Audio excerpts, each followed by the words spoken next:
A pair of NUTJOS. The man with the face like a shriveled apple raised his bow. He took aim and let it fly. The deer let out a death rattle. It stumbled back and collapsed in the snow, but it was still kicking.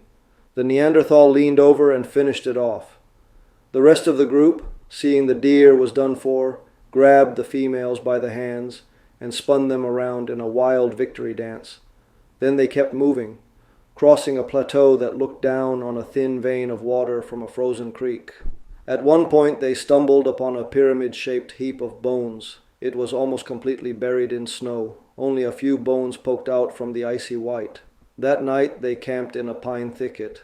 Every now and then the flames of the bonfire leaned downwind. Pinwheels of sparks chased each other through the dark branches. The next morning they hit a village that the sapiens had abandoned. Their arrival was greeted by a pack of wolves. They moved silently, pussyfooting around, like they were weighing whether to attack or bail. A dried-up old hag, tits sagging down to her knees, stared into space with dead eyes.